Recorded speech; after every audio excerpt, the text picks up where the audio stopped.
Alrighty, so you can see here I've got the first handout on basic materials. Well, I've called it basic here, but the file's called standard materials. And the reason I've broken it up like this is because when you're in Max, you've got that basic division if you're using Mentoray. Now, this file that I've got open here is actually being rendered using V-Ray. So I suppose that's the first thing you need to understand before you even go too far with all the different kinds of materials is why you have the different kinds. And so I'll just show you. If I click Get Material here, the selections that I've got there in that list are actually determined by the renderer. And so I'm just going to save this file because I want to close it. Yep. So looking at the materials there, you can actually see the V-Ray logo there, so you know that's V-Ray. I'm going to reset.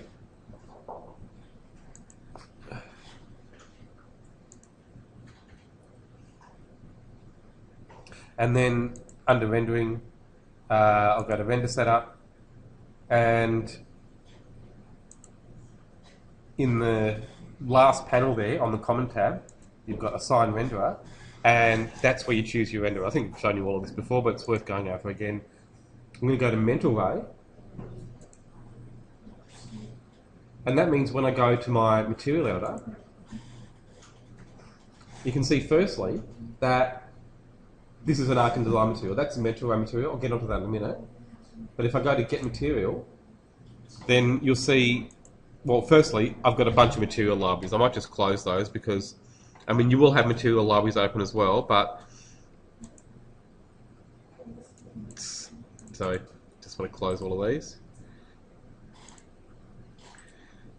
It's not always going to look like this. You won't always have this many material libraries open. It's actually a nice feature though in the new versions that it leaves the material libraries you've been working with previously there, so you don't have to keep going and opening them. But it'll be much simpler for you to look at and probably less daunting if you don't have as many there. So if you're wondering how I'm doing this, I'm just right-clicking on each material library. Now, it's really important that you don't close any of these. You can't actually close the most important ones, but I think you can close the scene options here. No, anyhow. So they're the default. You will get material libraries coming up in the list there as well, but basically there you've got these basic options, materials, maps, and the Autodesk material library, and see materials. Under materials there, then you can see the two different groupings of materials that you have when you're using Mentoray. Now, don't worry about the Meta SL. That's a utility, but the first one there, standard, they're the materials you can use with almost anything, and that's where I'm going to start. It's also a good way of starting to learn about materials because they have the most straightforward properties, and they're the ones that have been with the program the longest, and they're based on, I suppose, approaches that have been around in 3D graphics for decades. 30 years these things have been around.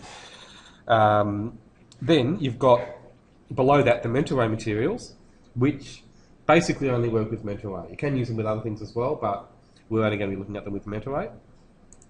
So I'll look at those afterwards.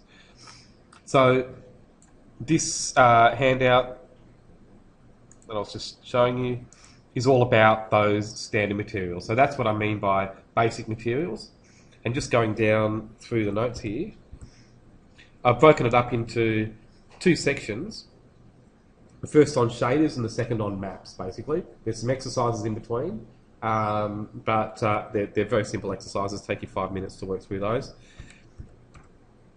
So mainly it's going to look at material shaders first. I might give you a chance to actually make a material after that, but I mean, just doing the exercises you've already done, you've actually made more complex materials than this anyway, even if you didn't know what all the settings were doing. But yeah, this is a very basic material I'm going to show you. So remember I said before, shaders is one of those terms, I shouldn't say this, but I think it's a bit pretentious, that for the programmers and artists who use it, because they're just trying to make something, I think, sound more complicated than it really is by using a term like that. I don't see any difference between the term shader and the term material on a lot of levels. These days, the definition for a shader is a bit of code that does something. That's as close as they can get to a definition. But usually, when people talk about shaders, they're talking about something to do with materials. And but I'll show you why you do need to know the term, even if you don't use it all that much. I'm going to make a standard material. So in the material map browser, and if you missed the way I got to this, just make sure you know about this button, Get Material. Really important, once you're in the material editor, that you can get to the map browser. There are other ways you might have figured out already. There are some other ways, but that's probably the most common way. And then this material, even though you may not use it all that much, is the one you probably need to understand to really get to grips with all of these different settings. And it's also useful because most of the materials you'll find for download, if they're not made specifically for Mental Aid, are going to be standard materials. It's still used a lot. So if you missed the way I made that, just by double clicking on it in the list, it'll put it into the slot you've got active in the material editor. Okay, so to really work with materials, you definitely need to know what almost all of the settings in these panels do. Might seem like a lot, but once you can put it in context, it's reasonably straightforward. So I'm going to double click on the slot, and that gives you a larger preview. So that term I just mentioned, shader, it can mean these different kinds of materials. These are different shaders. So standard is one of the shaders. This is where it gets a little bit confusing. Another one we're going to look at in a little while is ray trace. That's another material shader. But within many of those material shaders, you've got more shader parameters. So different options for different shaders within the material. And so looking at some of these, I mean, unless you're a graphics geek, you might not have heard of, is it James Blinn? I always forget his surname, but he's a famous guy in computer graphics, so that's why it's called Blinn. It's just named after him. It's a famous shader. Phong is another one. Now, they probably don't look too different until I increase the specular level. So this is probably a typical way you'd use a Phong shader. Something that's been around in computer graphics for a long time. So Phong, you can see there, it kind of looks like plastic, and you can actually use it to make plastic. Blinn basically is an improved Phong shader. So, and again, you don't need to remember all these terms, as long as you've got a basic idea what you can do with these different shaders. They're just different ways of getting the highlights off the main surface, really. Anisotropic is going to give you elliptical highlights instead of circular. So it's just, again, slightly different highlights, slightly different way of reflecting the light from the surface. Multi-layer, again, does something similar to that. And then you've got metal is another interesting one. Right, so all different shaders. And again, it can seem a little bit confusing at first because as you choose the different shaders just within the standard material, the settings down below here change. But again, as long as you understand what these settings do, it's not that hard to work out which different settings you need to use. So going back to Phong, you can see I've got ambient, diffuse, specular colour slots there.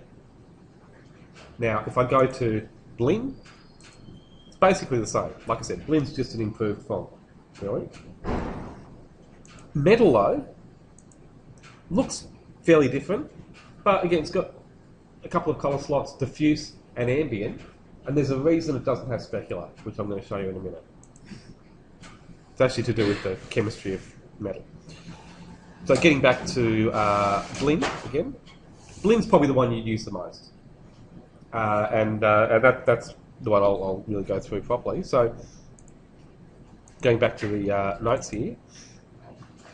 So I've actually put most of that information in these notes, so things about sample slots and the different ways you can get to those materials. And then the other material choices that you have, I've actually listed all of them because I won't get to go through all of them tonight. But I'm going to give you examples of most of these. And so there's standard, the one I'm using right now. And then the material-specific shaders, I've actually put an explanation of all of those in there for you. Again, it's worth just glancing through it. You don't need to memorise all of it, but it definitely will help you to understand how materials work generally. And then I've put this exercise which takes you through the steps for making a standard material. And you'll see when you look at this exercise that the steps are pretty straightforward. So you saw before I changed the highlights, but I'm going to put that back to 0, so the specular level and the glossiness, put them both to 0 and I'll bring them up so you can see exactly what they do. So I've got basic material there, or standard material, with almost nothing done to it. It's a boring grey sphere. And I'm just going to turn on another option before I make any changes. On the right-hand side, well, you've probably seen already, some of these materials have like a coloured checker pattern behind them. On the right-hand side, you've got the option that turns that on. So that's the background option there. And that'll help to get an idea how this material looks. Right, so looking at the blend parameters here, probably the most important one is colour, unless you're getting it from a map, which we'll look at later. So colour there is broken down into ambient, diffuse and specular. Now, over on the left you can see this little sort of pipe looking thing. That's showing you that ambient and diffuse are locked together. And ambient is the colour in shadow basically, diffuse is the main colour, and specular is the highlights. Now, we can't even see the specular colour here. There's no white there, so we can't see the specular. That's okay, we'll see it in a minute. But ambient and diffuse, normally they can be locked. So it looks like a lot of settings, but really, you just need to set, usually, the diffuse or the ambient colour, and that sets all of them. So, once you click on that slot, then you've got your standard colour selector. Just like almost every graphics program, except because you're dealing with screen-based output, they don't give you the option of working with CMYK. And again, there's a reason, because CMYK has a huge number of out-of-gamut colours. It's about a tenth the colour spectrum of RGB. So if you want to convert it to CMYK, you can do that in post, but in your render, you never want to work with CMYK. And yeah, we'll get right into colour models later. I want to make sure you all know how to do a large, or work with sorry, my memory's going while I've got this cold, but you want to work with more than 24 million colours basically, so I'll show you how to do that. But for now, when you see these numbers here, you can see it's 150, 150, 150. The maximum is 255 for each, so I don't know if any of you know what that's called. When you see colours like that, that's 8-bit colour. So that means 16 million colours, which might sound like a lot. It's actually considered a bit old hat now. So you can actually go to, what is it now, 267 trillion. Just in case. Look, the human eye can see about 24 million colours. Yeah. So you might think, why are they bothering with all this nonsense? But there's a reason. It's so you can get better lighting. And they've actually got to go further to get it really good. So we'll talk about that later. But anyway, just make sure you know the difference when you're working with a range from 0 to 256. That's 8-bit colour, or sometimes called 24-bit, depending on if you're talking about all the channels or just one. All right, so that's the range, and it might seem quite limited just being able to go from 0 to 255, but times 3, also multiplied by each other, it does work out to be like I said, 16 million. So you can get virtually any color you want, even just with this color range, as long as you can work with RGB. So that's how I work. I tend to just use RGB to do all my colors, but you can also use the hue slider, and hopefully you all have an idea what saturation is all about. Or if not, it's easy to get a good idea in Max because it's so intuitive.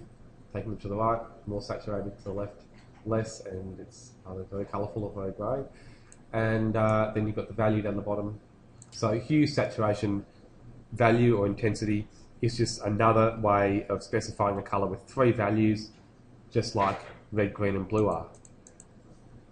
And you can get any colour using those 3 settings. So you've got the 3 at the top or the 3 at the bottom. You can use either or use them together. But it's important to realise that red, green and blue work together. Hue, saturation, luminance, or hue, saturation, value, or hue, saturation, intensity. It's called different things, but that's just another colour model. And then you've got over on the left the hue panel. Again, that's just another way of specifying colour along with the whiteness. So any of those methods will work, and you can also sample colours, which we'll talk about later. But and the blackness I should have shown you as well. So lots of different ways of making your colours, and you can see that comes up right away on the sample. Now, the specular colour normally can just be left to white. And I'll show you why in a minute when we bring up the highlights. So down below, you've got this specular highlights. I'll come back to self-illumination and opacity. But this is also really important. So the colour's obviously very important, but the specular highlights basically determine, in people's mind's eye, I suppose, especially, the way a material should look. If it's plastic, it should have certain highlights. If it's metal, it should have different highlights. If it's dirt, it wouldn't have any. So it's not just the shininess, it's also the type of highlight that you get. And this is different from reflection, which we'll look at in a minute. So the specular level is the overall amount of reflection, also of highlights. Sorry. And then the glossiness is how tight they are. So low glossiness gives you a very spread out highlight. High glossiness gives you a more concentrated highlight. So if you want plastic or shiny plastic, you generally want a fairly high glossiness, not too high, then it starts to look like glass or something, even though it's not reflective like glass, but it can look like that. But shiny plastic does have a fairly bright highlight, so that goes a long way to convincing people that that's that sort of material. You could also see the graph on the right. That gives you a good idea how the highlights are going to be spread. So paint, on the other hand, tends to have fairly soft highlights that are quite spread out. So all of that just with those 2 settings, the colour and the highlights, quite often is all you need with some materials. And this concept carries over to a lot of the different kinds of materials that you have. So that's one you need to spend a bit of time with. Then you have, over on the right, these 2 other important settings. Self-illumination, pretty straightforward. It makes the materials look like they're lit up or not. Now, it's important to realise only some materials actually light up other things. And we'll look at those later. This one doesn't. So it's an old material and all it does is light itself up. So you might think, well, that's pointless. If I'm going to have something lit up, I want it to look real and light other things up. But it's actually really useful because you can use it to brighten the materials when they just won't get brighter. You can sometimes make the colour really bright and they still don't look bright enough. So it's kind of a cheat, but it's a useful one.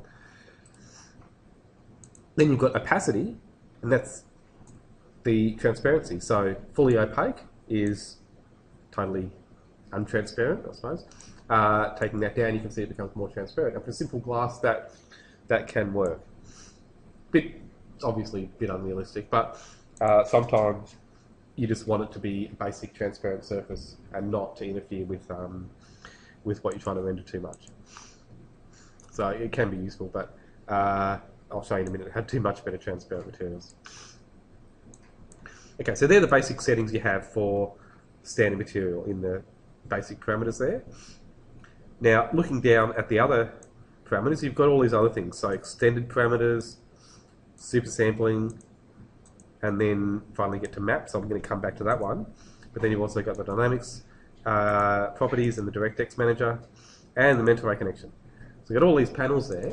You might think, God, that's a lot of stuff to learn. But actually, you don't need to learn all of those things at first. They do come in handy, most of them, but maps is the most important one. So down here, apart from the basic parameters, you've got maps, and that's the other panel you spend most of your time with. And I'll come back and look in more detail at maps in a second. Okay, so maps are really, really important actually, but I'll look at that separately. So I'm just going to close this preview slide. Just show you a couple of other materials, just so you can get an idea how those concepts carry over to lots of different materials. So I'm going to click on the next slide and make a new material that's a little bit more complicated, but still using some ideas. So get material again, and this time I'm going to use ray trace. Okay, so the ray trace material, it's different, but you can see, just going back to the basic parameters, there's a lot of similarities with the standard material. So you've got similar things like ambient, diffuse, and reflective. Also, it's not called specular, but it's similar. It's actually reflective is different to specular. But you've got 3 color slots, basically. Then you've got luminosity and transparency, which are kind of similar to self-illumination and opacity. You've also got a specular highlight panel, which kind of looks similar. So a lot of similarities, but there's some important differences. The shading as well, so you've got similar shaders there, Phong, Blinn, Metal. But I'll show you the main difference. This one, you can see, isn't reflective. I'm going to make it look like it would be reflective, and so I'll bring that specular level up and the glossiness up. So that looks like it's a fairly shiny material because of the specular highlights. But this will show you that's all a fake. I'm going to make some primitives here.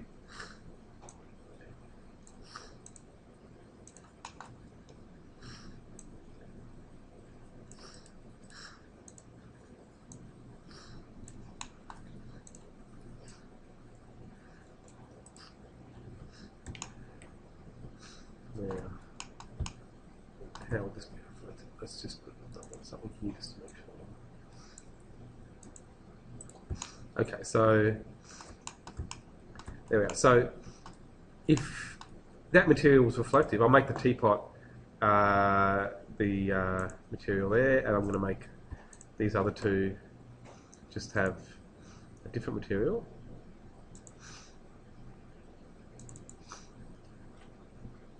I'm going to make them reddish. Okay, so if that teapot was reflective, and I was to render this, I'd see them reflected in the teapot, those two red things, but I don't. Now I'm going to just change that material to ray trace and make it look similar. So here I've got this ray trace material, I'm going to set the color, and you can actually copy and paste colors. And I'll set the specular level to the same, so I've got 57, 72.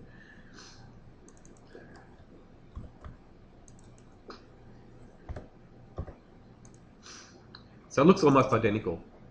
That's the standard material, that's the ray trace material. So they do look almost identical at the moment. But with the ray trace material, I'm also going to bump up the reflective value See, it still looks the same, but then if I go and render that, you can just see them, the red things in the teapot reflected fully. Okay, so it's a fully reflective material, and it's important to know that not all are, but yeah, you can always get them to be reflective if you want them to be. And that's the main difference between ray trace and standard. So you've got that reflectance value, which you would change, and the specular colours actually handled separately. So it just shows you specular highlights are kind of a fake. Some rendering engines actually don't let you do them separate to reflectance, which we won't get too technical, but that's one of the things that that makes this approach different to some of the newer approaches. So just to cover some of the other basic options you've got there with those normal materials, I mentioned metal before, so just back with the standard material. Metal, you can see, doesn't have a specular colour. Now, the reason is that metal doesn't have a different colour for its specular highlights. Most materials, once they get to that point of giving you a specular highlight, will reflect white light. They reflect the full spectrum. But metal is different. And believe it or not, you might think, well, it only covers a few materials. It actually covers most of the chemical spectrum. Metal's huge. There's a huge number of metals in nature. And a lot of them don't reflect light in the same way that other materials do. So that's why it doesn't give you a specular component. The highlight is the colour, the diffuse colour. And that's one of the visual cues. You might not have thought about it, but if you look at gold, for example, gold has gold-coloured highlights. Platinum, even though it's hard to tell, it does have grey highlights. So it's all those little details that tell people what they're looking at. So looking at this, you can see as I increase that value, we're going to get, it's a really funny one, metal. I'll give you a few pointers on how to make metal in a simpler way than this, because it is hard to get realistic looking metal using these settings, but yeah, it's technically correct, but I'll show you in a minute some templates to make this easier. So like I was saying, it's a good way, even if you don't really need to use a lot of these older materials, it's a good way of just getting used to the basic settings, because you'll see in a minute when I show you the more advanced materials, there are lots and lots of settings, but some are more important than others, and these older materials have most of the important ones. So the colour, obviously being really important, and diffuse there, you can see, comes up all the time. So diffuse colour, that's the main colour. Diffuse colour again. Sorry, just going back to the notes here. I think I'll just skip this exercise. That I mean, if you want to have a look at it, definitely give it a go. But I will skip that, and you can see there, it's basic. It's not written step by step. I didn't put instructions to do this step and then another step. I just put basic descriptions of each of the main properties you need to change, and from that you should be able to work out how to make a simple material. Just covers all the things I talked about there, and then the next section is on maps, and this is probably the other major concept you need to understand. Apart from the different parameters that you have for all the materials, maps is probably the main way you control the appearance. And again, even if you haven't thought about it in these terms before, you've all used maps in other programs. So in AutoCAD, I don't know, did any of you use AccuRender? Yeah, so it definitely used these things constantly for materials. And in Revit, they come up all the time as well. In those programs though, sometimes the options are quite limited, but also even if they give you a few different options, a lot of the terminology is hidden. So I'm just going to assign a different material to one of these now. So I'm just going to copy this one to make it rather than starting from scratch. So I'm going to call it map material. Probably not a very good name, but it'll do. And I'll give it a really obvious colour so that you can tell right away when the colour's working and when it's not. And I'll maximise this. Okay, so I've got that cylinder with this new material. It doesn't have a map yet, but you saw before there's a maps panel down below, and that has, for standard material anyway, all the important maps. Other materials have a couple of panels, and we'll look at that in a minute, but for standard, they're basically all in this one panel. So you can see that we've got ambient colour. We'll leave that for now, but then the next one's diffuse colour. So, I don't know, have any of you heard that term map before in relation to materials? Yeah. Okay, so probably most of the maps you've used have been diffuse maps. So they're changing the colour, but you'll see there's many other channels you can use. So if I click here, then it'll let me browse for the different map types. And again, just like materials, you've got the standard maps going down the list here. And then, right, as long as you're using mental ray, you have all the mental ray maps. Sorry. Okay, and then MetaSL. Okay, so big long list. You're not expected to know all of them, but you'll find as you use the programs more, you will, just as you use them, learn what a lot of these do. Probably the one you would have used the most in other programs would be a bitmap map. So that's at the top here, bitmap, and you do use it a lot in Max as well. So let's see, I'll just grab a folder here where I've got some maps.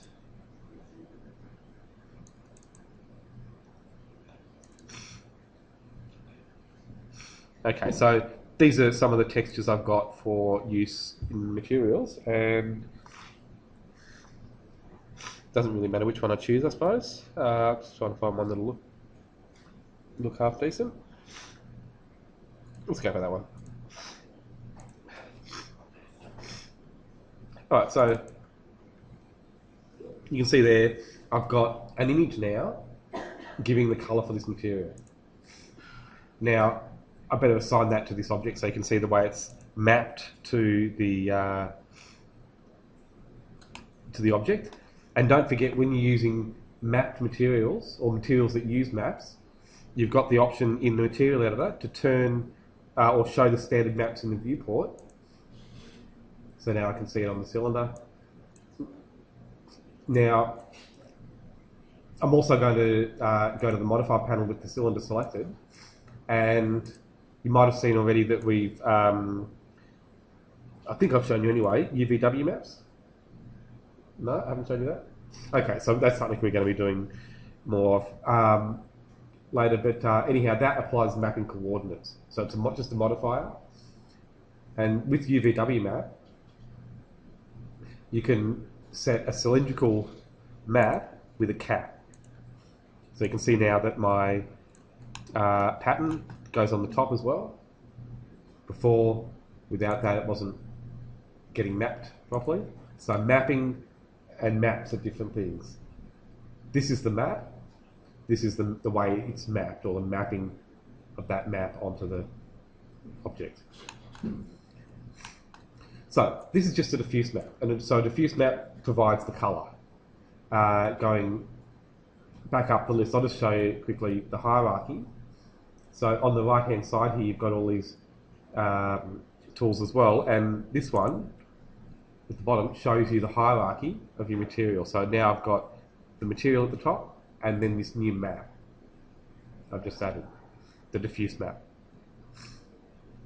So that's what I can see there, the properties for my map, and it actually says here bitmap. So I'm no longer looking at the full material's properties.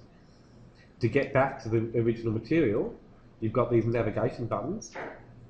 So I can use that there to go to parent, or in the list here, I could always just chosen the material at the top there, but I'll do it this way using the go to parent.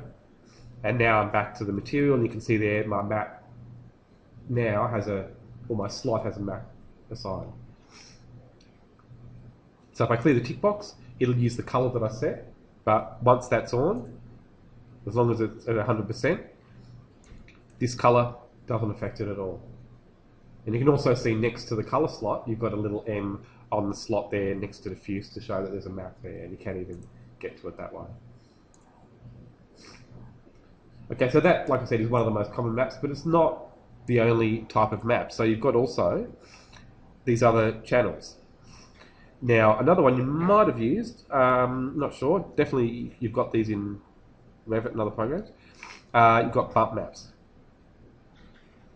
So firstly, I'm just going to change my diffuse map to one that will work a bit better with the bump map, because I've got materials set up just for this. So I'm going to change it to this brickwork. And you can see that now on my cylinder. Let's change to brick. Just zoom in a bit more so you can see that really closely. Oh, because of the way it's wrapping around it. So it's stretched out a bit too much. And I'll show you, I'm going to show you in a little while how to change that. So you can change the spacing so that it's not stretched out, but it's all to do with the mapping. And there is a simple way around that, but I'll come back to that in a second. So so this here is the image that's being applied to the cylinder there. Now, just going back up to the material, diffuse color I've got assigned, and now I'm going to go to bump and click on none there. Again, I'm going to set it to bitmap, and I'm going to choose this file next to it, which you can see has a similar name. It's actually that this one's arc exterior brick, this one's arc exterior brick bump. So that's a file set up specifically to be used as a bump map. Looking at the preview now, you can probably see it.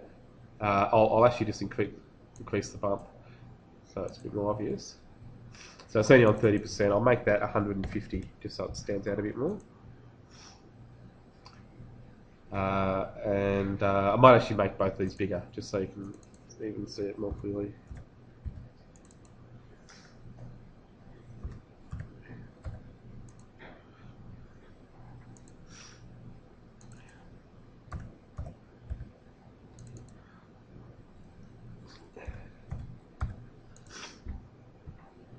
Okay, so there we are. So without the bump,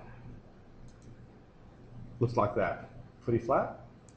With the bumps turned on, looks like that. So the way it works with a bump map, usually it should be black and white. And basically, where it's black, it's going to be low. Where it's white, it's going to be high. So it's a faked depth. It can look pretty realistic. And until recently, it was considered pretty techie, I suppose, because it made things look 3D that were actually flat. Nowadays, again, it's considered a bit old-fashioned. It's still used, but you've actually got other shaders I'm going to show you in a minute, or other channels that don't just fake it, they move the geometry. So you can use a map that displaces the geometry, and you can create really complex objects just using materials. With a box, you can get something that looks like a tree. Seriously, just with a material, by using an image like this. It's amazing. So anyway, I'll show you that in a moment, but it's just another slot. You can even do it here with a displacement map, but a bit harder to show on a standard material. Now, the only problem with maps like this is that they don't always show up in the viewport. So it's not even necessary, but if you want to play around with your display options, you can get it to show you things like bump maps in the viewport. So notice how I've got the bumps coming up in real time. Yeah, it's not essential, but if you've got a good enough graphics card, it's something you can play with. So just to prove that to you, if I turn the bumps off, looks different. Bumps on, There we are. So that's something you couldn't do until recently. You had to wait until you rendered to see the bump effect. But it's important to realise it's an effect. So it looks a bit bumpy here, but you can see on the edge it's not jagged, it's a straight edge. So it's a faking, but sometimes it does the job. So then you've got the other map. So another one that's really useful is opacity. So actually what I'm going to do is just disable both of these so I can show you opacity on its own. And I suppose at first I'll just do it with a bitmap. So again I'll use an image to work out, in this case, where the object's opaque. In other words, where it's transparent and where it's not. So I could use the same one again, but I want to use one that's a bit bigger. Don't really want that one, so I'm going to just get all my other formats back. So the one I want is not there. I'll just use this one then. Sorry, so you can see this image here has these big black marks. So there's the image. Right, so where it's black, the material is going to be transparent, or it's going to make the object transparent. So again, if I look at the sample slot there, you can see already that it's transparent for part of it, and you can turn the background on to get a better idea of that. And so it is assigned, but there we go, it's just taking a minute to update. So again, in the viewport, if you've got the right graphics card, and most graphics cards will do it these days, you can see that, and it is making the object cut out. So quite often it can save you a lot of modelling using opacity maps. So definitely for stained glass windows and things like that, but for all sorts of things, it's handy.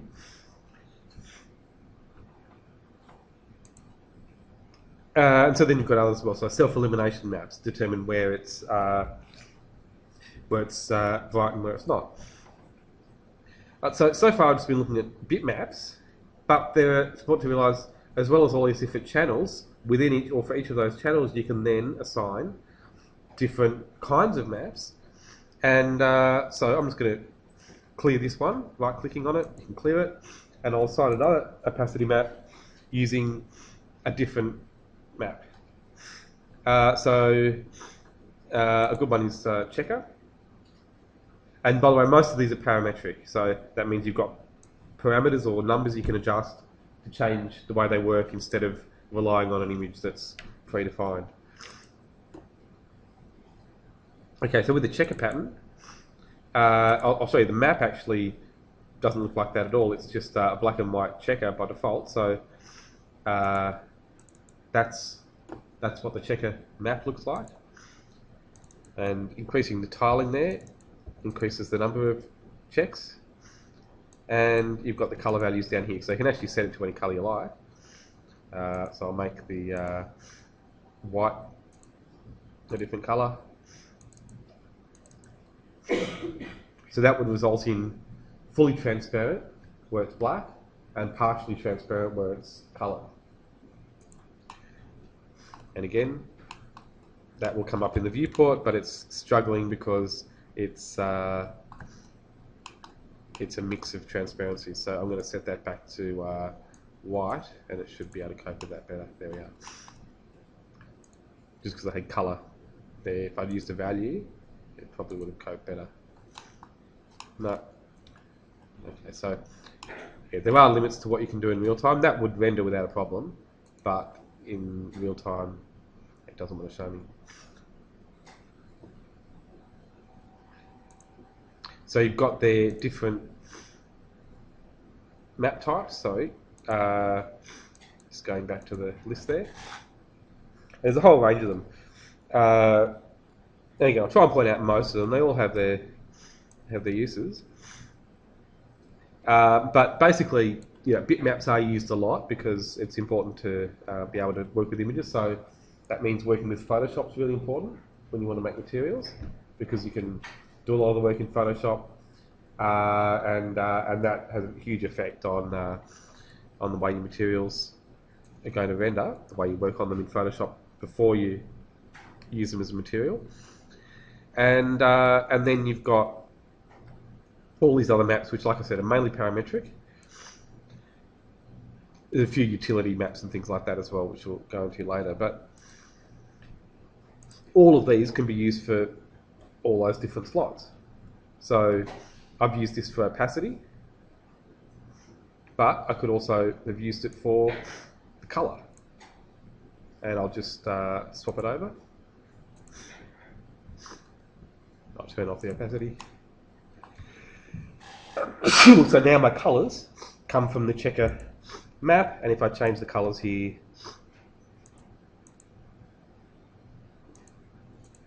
those are the colours I'll get in my checker pack. So you can have any two colours you like, and you can actually blend between them and get a softer edge like that. Take that down, it's a bit too high. So you can see there it's got a nice or a blend between those two. I know the colours don't go together too well, but there we are. So you can see that softer edge there now. Just going back to the notes there. I have put a description of almost all of the maps there. So if you scroll down through that list, you'll see it's a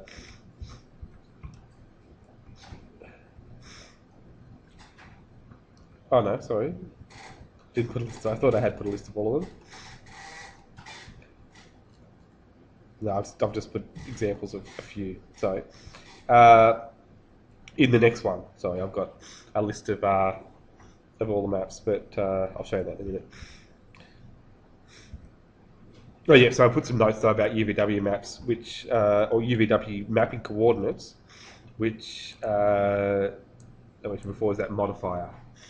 But we'll again look at that later on when you actually start assigning your materials. So as long as you remember that, just don't forget as well though.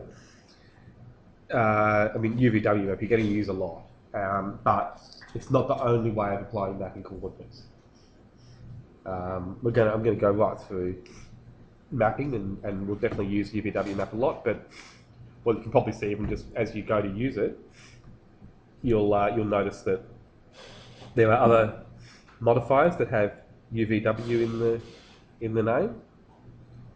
Unwrap is really useful, and then there are others as well. Map scalar is another one. So mapping's a whole thing into itself, but UVW maps are still used a lot. So how are we going for time? Yep. So I'll just quickly touch on mental array materials. I think I'll have to go over some of this again next week because it's a lot to take in otherwise. But the second handout I put there is on mental array materials, and I just want to touch on these so you've got an idea of the main terms. It does get pretty technical if I cover it all at once, and I messed up the formatting there. Doesn't matter. So the main thing is to know which are the useful mental array materials. Even with the useful ones, it can take a while to get used to all the settings. But I just want to make sure you hear the terms and get used to the main ones. So just going on to the first page there, you can see I've actually given you, what is it, 1, 2, 3, 4 pages of tips. Basically, descriptions, but also a lot of tips in there on just the Archon design material. But then you'll see as you look through the later sections, the Carpac material, another important, useful one, but I've only put a few things about that. It's nowhere near as useful as the Archon design material. And then, just so that you've got all the information, I have put some info in there about some of the more technical mental array materials, like the DGS and the solid glass shaders, and I've even given you a full list of the the subsurface scattering materials, all the shader types. So it's all useful, and definitely as you use mental array more, it's worth reading through all of this, just so you know the terms. I mean, a lot of it won't mean much to you at first, but you've got to at least know what they're talking about when someone says the SSS material, or even just says subsurface scattering, and it doesn't mean anything at first. But if you haven't even heard the term and don't know why it's used, I'm not going to tell you about subsurface scattering materials now, but just as an example, subsurface scattering materials scatter light through a material, and there's something that you're all very familiar with that does that. We're made of it, we're covered in it. Skin. Yep. Okay, so skin is a typical subsurface scattering material. The reason it looks the way it does is because you've got many layers that deal with light differently, and to get it to work properly you have to treat it this way. So that's a classic subsurface scattering material, and we'll get into some of these others later. So you've got all these techie shader types, they're all there for a reason. Ambient reflective occlusion, again really important, but we'll talk about that later. DGS is another one. Won't mean a lot to you at first, but as long as you've got some idea about the terms, it is much easier to take in. But the one I really wanted to emphasise is Arken Design, and you've probably seen that come up already. And Arken Design is great because it gives you almost all the advanced features of mental array with pretty easy to access settings, but not dumbing it down. That's the worst thing about Revit. Revit gives you, they actually are Arken Design materials. All the materials in Revit are Arken Design, but they hide 3/4 of the settings. So if you want to change something, half the time you can't, because it's just not there. And I'll show you what I mean.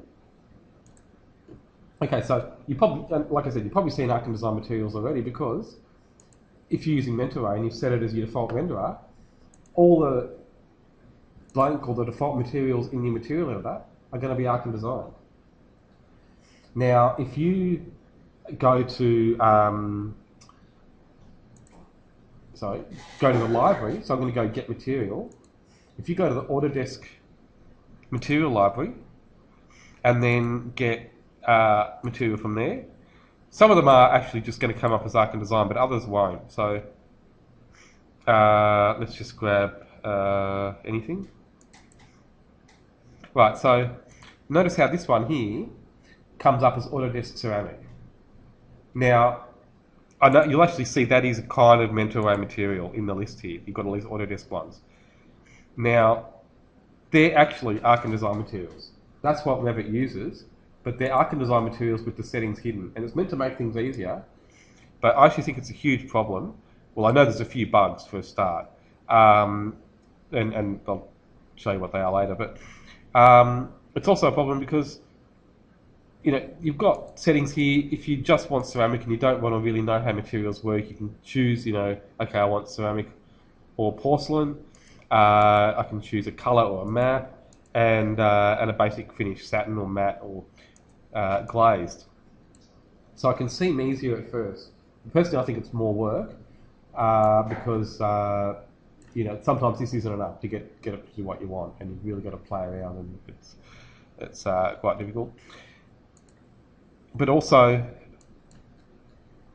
you can't make very different materials from this. You've got to go and start again from scratch, which can be a lot of work also. So, watch out for those Autodesk materials. I think they're a real problem sometimes. But Arken Design's great, and I'll show you basically how to use them. So Arken Design give you templates. And that's the first thing, before even the colours. Now the colours, just below, are very similar to what you get with a standard material. So you've got the diffuse amount here. Now, at first, just leave that level. At the moment it's on 1, I'm going to leave it there. Over to the right is the colour, and that's just the same as setting a diffuse colour for a standard material. The only difference is the colour range it's much bigger. So this is one of those materials that does 49 or 48 million colours or something. No, it's even more than that. I think it's 48 million. It's huge anyway, more than you'll ever need. So it seems less because it's just 0.5, but it's 0. The range is huge. It actually goes beyond 1, and it's just crazy when you get into the maths. So I won't bore you with that, but just in case you're wondering, it's huge, the colour range. Now my number lock's off, so let's type that in. And most of the time you just use the sliders. So doing it graphically, I mean, it's meant to be a graphical program. Works just fine. So that's fine. After a bit of practice, it's not hard to work with these settings, just like you can with the standard material. So you've got these shininess values, which again are kind of similar to what you have with the standard materials. So I can make this more or less glossy, and you can see there I'm getting similar effects to what I had with the standard material. But just remember, these are physically correct materials, so you can't cheat like you can with standard materials as much, and that's why it's a little bit more technical. But like I said, the great thing about these is that you kind of get the best of both worlds. You've got the all the settings that you need, but for a quick start, you've got these templates. And I actually prefer these most of the time to the Autodesk materials that that also give you, a quick start by giving you a bunch of preset or predefined settings, but then you limit it after that. Here, if you choose from a template, so I'm going to choose, say, satin varnished wood. I've got wood, and then I can, that's the best way of saying it, but I've got a basic wood here that will change, that I can change completely. Glass as well. You've got these really good, and glass is, believe it or not, quite difficult to set up properly. So glass physical is fantastic if you need, really nice glass effects going through and giving you complex reflections and refractions and things like that. If you just want a simple glass for a window, you've got glass thin geometry. So it's a really fantastic approach, having these templates which get you started, but then still having access to all the settings.